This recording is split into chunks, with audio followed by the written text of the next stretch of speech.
Good morning. I have some school board district members here this morning. Eva Manderson and Nick Troxel. We're going to be talking, did I say school board or school district? School board. Okay. You're from the school board. You covered it. Good. As a reminder, I'm giving away a pizza prize pack at the end of the show. Congratulations to Jesse Hubble from yesterday. She or he won that. I'm not sure. I think it's a she. Nick's giving me a thumbs up. Good morning. Morning. Welcome to the radio. Thank you. Mm-hmm. One of the things I know we wanted to talk about was bond updates, and I'm actually glad you guys wanted to talk about that because every time Bruce comes in, I ask him for a bond update, and he says, well, I kind of know things, but not really. He's not super involved with the process. So this is great that you guys are here and we can get an update. Yeah, I think some of the things that the community is seeing right now would be traffic at South Prairie for parking and also at East School in the junior high area. Both those have been successfully completed. And so those are the things that you're going to see in regards to parking and traffic flow, and which have gone well. And we've had positive feedback. And myself having children at both of those schools, it's really eased our drop in off and and pickup. Yeah, Absolutely. You don't have to arrive early to get in and out. No, in fact, I would discourage people from arriving early, especially on I think Alder. they said, well, and I think they said that at South Prairie. Don't show up until at least 3 or something like that. Yeah. No, kids aren't out of classrooms yet. Right. Right. Yeah. There's more cars that will be backed up on Alder if you're arriving there right at 3 o'clock, let's say, for example. But if you arrive at 3:15 or 3:20, then the traffic's literally just flowing through, and you can pick up your child and move on. Was JP was the principal last year at East, right? Yeah. Correct. So he came in after that had been done, because that was actually one of the very first things. The East parking and traffic flow was actually one of the very first things that got done as part of the bond measure, right? Yes. So he came in and said that they timed it and it shortened the overall drop off and pickup time to half an hour, where it was like 45 minutes to 50 minutes. And people weren't having to back up on Alder. They weren't having to, I've driven by there and seen traffic, years ago out on Evergreen, people just waiting to get in and that long line. So yeah, that's awesome. Have not seen the South Prairie one yet, but I don't go down that way that much. So, and the covered play structure is going up there as well. So if you want to check that out, it's happening. In the process of being done? Awesome. I believe the South Prairie Facebook page has a video of them starting that project. So we'll have to check it out. Yep. Some of the other things, projects that the bonds allowed us to do in regards to improving the school safety for our students, staff, and people in the community visiting our schools. Number one is a card lock system to help electronically control the ability to lock down a school, to control what doors are locked and unlocked, and to help with law enforcement and emergency response to the schools, so that our police officers have fobs on their patrol car key ring that will allow them access to the school. So even during the normal school day, let's say on the far east side of East, or that gym at East School on the east side of the school, those doors always remain locked during the day. But if we have an emergency on that side of the building where we need to access, then our law enforcement officers will have a fob that'll be programmed to allow them access into those buildings, that part of the building, or any building in the district that the door is locked. So that's a great piece and partnership there. Including the fire department, there will be keys in the key box so that the fire department can access in case of emergency. And then we have cameras that are coming online as well. And the cameras will help with behavior, we're hoping, within the school building, and also lend a hand to law enforcement in the need that we need to review video if an incident occurred. Right. And in fact, we had a criminal mischief over at East School a couple days ago, and unfortunately, we don't have any coverage yet to that part of the building, but we will at some point. Right. And we'll be able to ID at least when it happened and possibly and hopefully who it was that did it. And you mentioned that the cameras will or will not be in the classrooms. No cameras in the classrooms. Just in the general populated areas and Correct. outside. Yep. And so use the high school, for example. I want to say there's going to be over 80 cameras at the high school. And yesterday alone, law enforcement was there 3 different times. And in one or two of the incidences, cameras would have been great to be able to capture what actually occurred. That way there's no he said, she said, or Right. she said during Right. maybe an altercation that occurred during lunch or something like that. We can just go to the video and look. So for discipline, and then also if it's appropriate, referral to the juvenile department, if the police department gets involved, then we can use that to help tell the story. Right. Did I also hear that there will be cameras on buses, or there are additional cameras on buses? So I believe most all of our buses, if not all, do have cameras. Now, upgrades to those systems hopefully will be occurring. And the nice thing with that, and Eva can correct me if I'm wrong, but I believe there's a reimbursement process as well that we can take advantage of with some of that equipment. Yeah. The state with transportation has got some reimbursement pieces for that. Nice. So it helps out with the budget, Yeah, definitely. for sure. Something else that's also complete, and I just pulled up because I think it was in the newspaper last week, is South Prairie's cafeteria. Cafeteria, Yeah, and yes. by the way, I went and looked on their Facebook page, and yeah, that's a really, I didn't play the video, but I looked, and you can see how big that covered play structure is going to be. It's going to be very exciting. Yeah, Very, that'd be very great for the exciting. kids. And now the kids don't have to squeeze into a small cafeteria or have lunch in their classroom.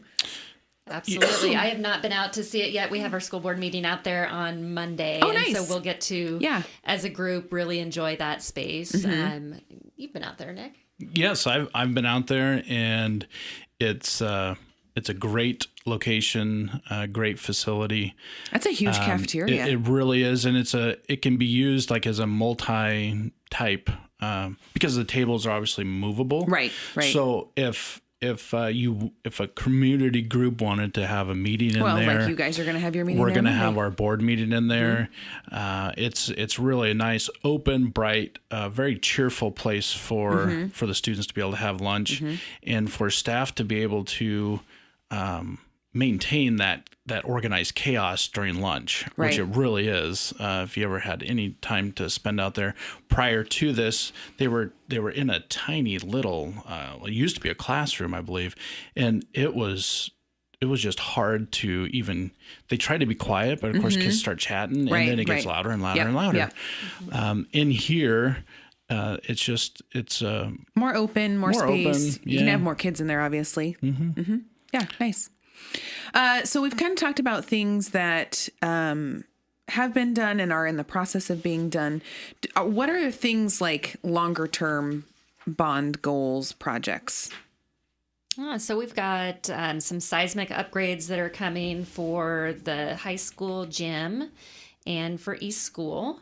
We certainly got more covered play structures coming for Liberty and East. Oh, nice. The district office is going to be re-roofed, and we'll take out the bucket out of Randy's office that collects water off the roof when it rains, and he won't need to be doing that anymore.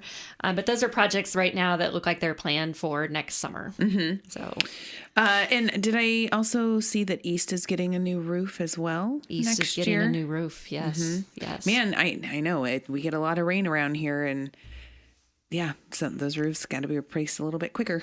Yeah, and in both, the nice thing is we were able to work these seismic grants because they both were grants for the East School and the high school, but we were able to work them into what we're already doing with bond projects. Yeah.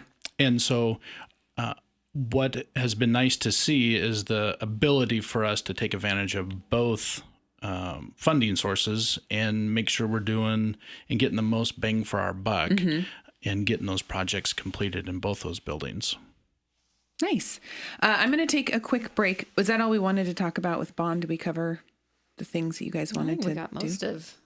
most of the list that we were sent. There's so much that's happening with bond. So, well, it's a lot. Yeah, it was a huge list, like you said, and there's a lot of money involved.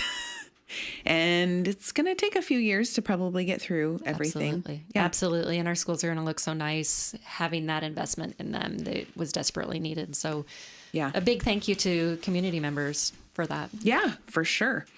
We're going to talk about the TBCC Foundation. They would like to invite you to the Mildred Davey Memorial Scholarship and Recognition Luncheon on October 18th at noon at the Tillamook Church of Nazarene.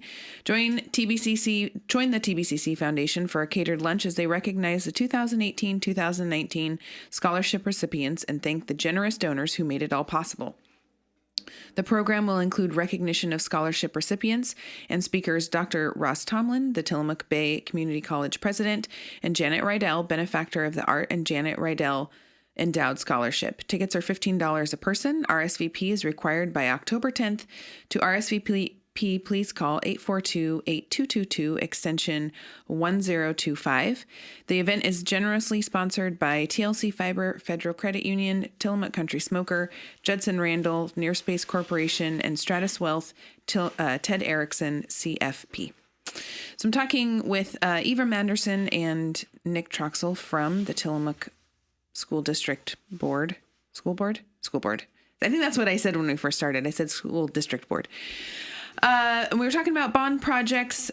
Let's talk about coffee and conversations. Yes. Your availability to the public. Our availability. We are working hard this year. We spent some time this summer as a group, put together some board goals.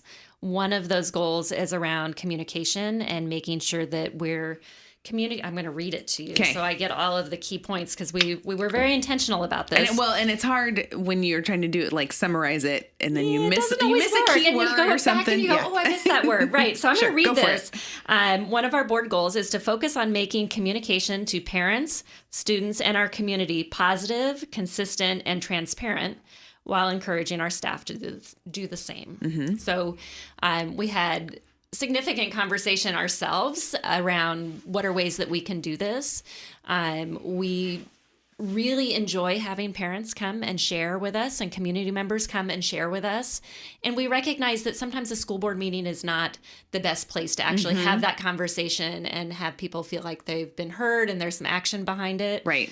You're on a limited time. Absolutely. And it's not right. It's more, I can give you information as a public, the general public, but there can't really be a conversation around it. And there are steps before you get to that, right? So there's talking to staff, there's talking to principals, there's talking to the superintendent before we even get to the school board meeting. And we want to be sure that people have opportunities, that they see those opportunities before that, because it's not always the right place. So we set up a schedule with Saturdays and Sundays being our days that we're out in the community and we're giving people opportunities to come and visit with us. Our first coffee and conversation was in September. It was scheduled on Sunday, September 16th at La Providencia from 2 to 3. And I had a wonderful conversation with a friend who came to interpret for me. Oh, nice. But we didn't have anybody else join us. So we really want to make sure that people know when the next one is. So that next coffee and conversation is going to be on Saturday, October 20th. It will be at Pacific House from 10 until 11, and we will have 2 school board members there. We will have somebody there to interpret if that's a need, and we just really want to be sure that we're out there and people have the opportunity to come and visit with us. So my first question was going to be, where was the information out there? Then I saw it on the Tillamook School District Facebook page that there was one. But it was kind of, I feel like the date was kind of buried in there, so maybe that's why people just didn't see it. Plus, it was school starting up, and everybody's getting into routine. We were a little bit behind in how we were doing that. So there will be a school district Facebook post that will come out that will have all the dates on it. Oh, good. That was going to be my next question. And we'll be asking all of our schools to share that information out from their own Facebook pages. You'll also start to see from us an update after school board meetings, which is where that date was buried, was an update from a school board meeting. Yes. Just sharing some of the things that are happening in our district. And again, we'll have the school district page, share that out on Facebook, and then asking our schools to share that as well. So we just really want to be sure that people are getting information and they're finding spaces to talk with us, and that they really know all the things that are happening. Right. So, well, and sometimes, because the school board meetings are on Monday nights. And the second Monday night of the month at 5:30. Yeah. So a lot of people are getting off work at 5. They got to go pick up their kids or making dinner. It's also probably not a super great time if someone did want to come and share something with the school board. Yeah. It's kind of a difficult time. So having something on a Saturday morning. Yep. Yeah. Yep. And we Sunday, chose Saturday or Sunday. We want to make sure that we fit different people's needs. And there's a morning time, there's an afternoon time. So really trying to be flexible and available. So the next one is the 20th. Is that what you said? Saturday, October 20th at Pacific House from 10 until 11 in the morning. Pacific Restaurant? Yes. Mm-hmm. I think it used to be called Pacific House. It was called Pacific House before. Forever. Yes. True. Yes. Well, it's funny because someone came on last week or the week before and they called it Pacific House. And I said, you mean Pacific Restaurant, right? Yeah. I know that. But so if someone's new in town and they don't know, be like, what's and you go Pacific to look House? For it, you're not going to find it. No, it's Pacific Restaurant. Second in Maine. Yep.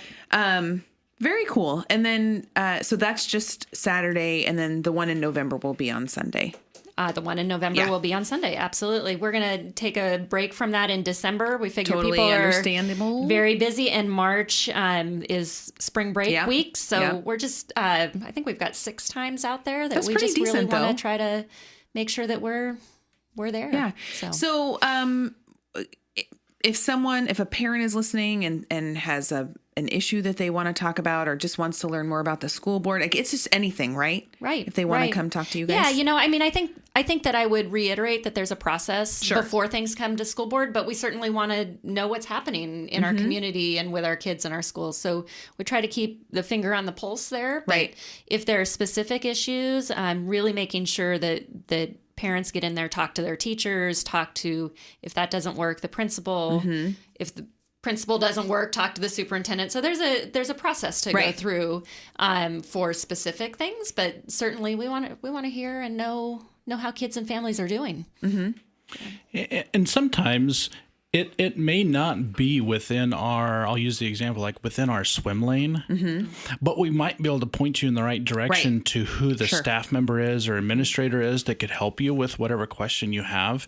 And so we just want to ensure that before people jump to conclusions and get upset about something, or maybe they're frustrated with a process or a policy, let's talk about that and let's have that communication going, because we don't know what's not working for you if you don't let us know. If you don't, exactly. So we're here all the time. Yeah, so we're here to be able to help facilitate that as a community member and as a person that is really advocating for a great public school system in Tillamook. We've got to have you working with us to ensure this is happening. And ultimately what we're doing is the right thing for our kids. Very cool. So that is October 20th at Pacific Restaurant from 10 to 11 in the morning. That is a Saturday. Are they open for food? Will they have food there if people wanted to? She does have great pastries. She'll have some muffins. I know she does really good cinnamon rolls. Yeah. Yes. So, there'll be stuff to snack on and obviously coffee. And probably coffee, yeah. Very nice. Yeah.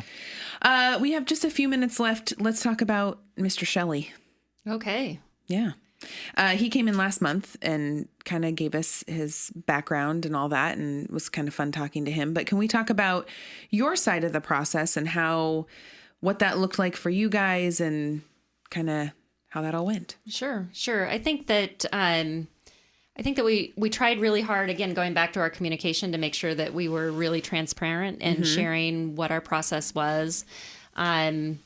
I think the piece of the process that was really the most impactful for me was doing site visits at each of the applicants' spaces. So we went. And how many of those did you do? 3? We did 3. So we did a site visit here for our internal candidate. Really doing some work around making sure that mirrored the same process that we did for everybody else. We went to Wallowa and we went to John Day. visit in John Day, I was just really excited about the school climate and how good it felt to be in the schools there. I think you can interview with somebody and you can hear things, and to be able to see really where they're working and how they function with people is really important. And it's not to say that any of our candidates were not good. They were all really great, really strong candidates. We were really excited about that. Visit in John Day just felt wonderful. So I think we hired the best candidate that's out there. I wouldn't expect that there would be another one that would be better. So, and I think that Kurt is settling in, and I think he's enjoying his time here, and I think he's looking forward to the future. Yeah, hands down, it was a very stressful process for the board. Yeah. It had its own emotional roller coasters up and down, things that I didn't anticipate because I'm the rookie on the board, and I came on right in January, and we jumped into this. And just throw you to the sharks. We might have scared him a little bit. So it was a little bit more that Randy. You have a term Yeah, limit. Randy, he talked to me and I talked to him about what this all entails, but I didn't anticipate it being as large of a commitment. But that's okay, because it's a really big job to ensure that we have the right leader for all our children and doing what's right for our kids. So it was a great time when we did our site visits. But it was looking back on it now, seeing the whole process and coming full circle and seeing the success, because I am already getting very good positive feedback from community, from children within our schools, and parents and staff. Everybody that's coming in contact, they're thanking, at least they thanked me and the board for all the hard work we did to ensure that we had a good quality candidate such as Kurt to, once Randy retires at the end of this school year, for Kurt to be able to hit the ground running, and be super successful. Because if you look at other historical pieces of superintendents' times with districts, those who just come into a district without having this transition piece are not as successful. That's just all there is to it. And it makes sense as to why they're not as successful. So having this opportunity for us to ensure his success and basically taking Kurt for a test drive this school year really has been awesome. And I applaud the board and Randy for having that vision ahead of time to be able to see what this need is and how important it is to our community. Well, and it's a huge kudos to Randy for even just giving everybody a large amount of notice and not just saying, in May, oh, by the way, I'm retiring next month. Absolutely. He has been here for so long, and he really cares about this community and how things go. And he was really transparent with us as a board several years ago. This is where this is going, and we need to start to think about it. He did a really great job of leading us as a board through what could be a difficult process. So, so super excited. And Kurt came out here a couple times, not just for interviews, but also did he go around to the different schools and kind of get a tour of the school district? Yeah, Kurt did a real good job at ensuring that not only that Tillamook was the right fit for him, but he was the right fit for Tillamook, and that it's the right fit for his family. And I really respected that piece to Kurt's decision, and that it wasn't just about Kurt, it's about his wife, it's about his children, and whether or not Tillamook is going to be the right fit for them. So he did plenty of research, and that just goes to show you the level of commitment he has to our community. Because others have questioned that, at least directly to me, as to why would we pick this guy, and he has nothing to do with Tillamook. He's not a local. He doesn't know. And you know what? Kurt coming in and looking through his lens is not a bad thing, because he is seeing things that, yes, I've been in the community now 18 years. So I see things one way, but he's coming in and saying, well, why are we doing this? How about we do this? And it's like, well, yeah, That makes sense. Right. So, Well, and the nice thing with him doing the transition year is that he gets to get that hands-on experience, understand the culture, understand the community, so that when he does make a change, he's not just willy-nilly saying, well, we should do it this way because that's how I used to do it. Mm-hmm. He's going to understand fully what that's going to impact, how the systems are built, how, what kind of ripple effect that will have. Mm-hmm. Yeah, and I can speak to in my professional day job, building those relationships mm-hmm. early on, so that when we hit the next school year as him being superintendent, and we run into something somewhere, something has gone wrong, and I might be involved or our department might be involved. Having that built already is sure. priceless, because we know what's going on. We know what the left hand mm-hmm. is doing when the right hand's doing another job. So that's another exciting piece for me, seeing this process coming through and, mm-hmm. and working well. Mm-hmm. Very cool. Hey, thanks you two for coming in. Was there anything else you wanted to mention real quick before we're done? I think we covered the list that we came with. So excellent. Yes. Thank you for having us. My goal. You bet. Thank you. You are welcome. Tomorrow we will have the Farm Bureau folks here, and I believe we will have a special guest with Farm Bureau. Senior meals. Don't forget, every weekday at the Kiwanda Community Center in Pacific City, as well as the Tillamook Senior Center at 4th and Stillwell. Cost is $3 for seniors and $6.75 for everyone else. As a reminder, the THS boys varsity soccer team has a home game tonight against Valley Catholic. There's a candidate forum Saturday. There's actually a lot of things going on Saturday. There's a candidate forum at the Oceanside Community Center at 10. The 3rd annual Pacific City Oktoberfest will be Saturday at the Kiwanda Community Center from 11 to 8. The ceremonial first keg is tapped at noon. There's raffles, authentic cuisine, beer, wine, live music, kids activities, and of course, lots of fun. Saturday is also the 36th annual Nestucca Valley Schools Harvest Festival from 10 to 5. It's held at the school at 10005 Slab Creek Road in Neskowin. Also on Saturday, there's a stone carving workshop at the Bay City Art Center from 9 to 4. Cost is by donation. Call 842-7013 for more info. And before I give away pizza, happy birthday to Marley Jo Burdick and Jamie Peak. So every day this month, I'm giving away Papa Murphy's Pizza Prize Pack. First caller wins a free Jack-o'-lantern large pizza and 1 pound of chocolate chip cookie dough. Call 842-4422. Again, 842-4422 right now to win some pizza.